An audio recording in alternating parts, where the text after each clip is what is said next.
what's going on, guys? It's GCP here. I want to talk about a topic that has been beaten into the ground, but surprisingly, I've never talked about it. And that's about the death of Call of Duty, or the COD killer, something along those lines. But before I get into that, I want to talk about my last video. Even though a lot of people disagreed with me, and a lot of you guys agreed, well, I got mixed reviews, and I want to address the people who disagreed with me, and that's perfectly okay. Actually, I invite people with different opinions because it's interesting to hear your viewpoints, because coming from different gamers, it's always interesting to learn how people view things, and it makes for interesting conversation. But anyways, for the people who were disagreeing with me, I will say this. There's a question that I think is relevant and really needs to speak to us all, is will the lowest in sales for Call of Duty still outsell the highest in sales for Battlefield? Because a lot of people were saying that this Battlefield, what it has done by going back and actually listening to the community, it could appeal to almost any community. Let's just say the first-person shooter community. Okay, it has appealed to the community because that's what the community wants. They are tired of the futuristic shooters. They're tired of playing in the Modern Warfare series. So now they want to go back, right? And by capitalizing on this, they've done a great service to the community because it's turning a lot of heads. It's turning a lot of people away from Call of Duty, because what does Call of Duty go and do? Call of Duty is going in the same direction it's going. It's going into the future, it's going into space, and that's what people don't want. And when the Call of Duty fan base is seeing Battlefield going back and actually listening to the community, they're kind of rethinking. They're doing the research now a little bit. It's kind of prying them away from Call of Duty and making them think, hey, there's another game out there that's actually listening to the community? Let me check this out. That's slowly turning people away from the franchise of Call of Duty. Now, ultimately, going into the actual topic, eventually, Call of Duty is gonna kill itself. And I know people have talked about that, but it's gonna kill itself, and there's also not gonna be a single game, not just a game by itself, that's gonna do the trick. There's not gonna be just one game that's gonna topple this juggernaut. It's gonna take more than that. You see, Call of Duty is gonna wear and tear, but it's gonna take some time.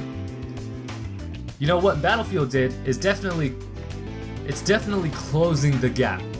Okay? That gap is slowly closing. It's not gonna fully close the gap, because I believe that the Call of Duty franchise is just way too big. It is way bigger than Battlefield. Way bigger.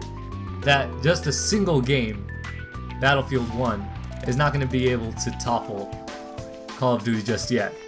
It's going to take some time. It's going to take a couple of games like Battlefield 1 implementing what they did by listening to the community, by prying away the fan base slowly but surely from Call of Duty. That's how it's going to happen. I don't know if it's going to happen in a year from now, 2 years from now, maybe 3 years from now. Who knows? But eventually, COD will fall. It's just gonna take some time. There's not a definite time I can give you. I don't think anybody really knows the definite time that's gonna happen. Hey, I could be totally wrong, and it might never happen. Who knows? But I do know the practices that Activision is implementing, and they continue to implement, is definitely doing more harm than good. I'm sure the developers want to listen to the community and want to do something that's gonna make it happy for the consumers, or make it playable for the consumers to enjoy, but because of Activision actually pulling the reins, they're not able to do so. So I believe that Activision is actually the main culprit here, and that's what's eventually gonna lead to their downfall. Activision continuing to implement their money-making ways, even though I totally understand from a business perspective their idea of doing what it takes to make money, but at the same time, there has to be a medium.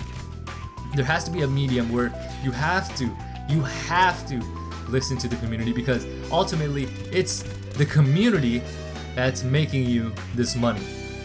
It's the gamers, the fan base of Call of Duty, that your sales have been some of the most highest sales in probably all in gaming, as far as I'm concerned, when it comes to this franchise.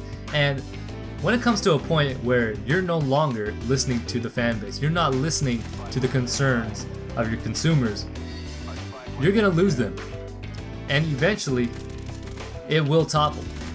Again, like I said before, it's not gonna take one game to do that. It's gonna take multiple games, just like Battlefield, listening to the community and coming up with stuff that the Call of Duty players want but are not getting. By actually putting stuff in the game that makes it interesting, is actually innovating, and actually listens to them and their concerns. That's what it's gonna take. Like I said before, it's gonna take multiple games to do that. What we've been seeing is dents into the Call of Duty franchise. They're putting dents into them.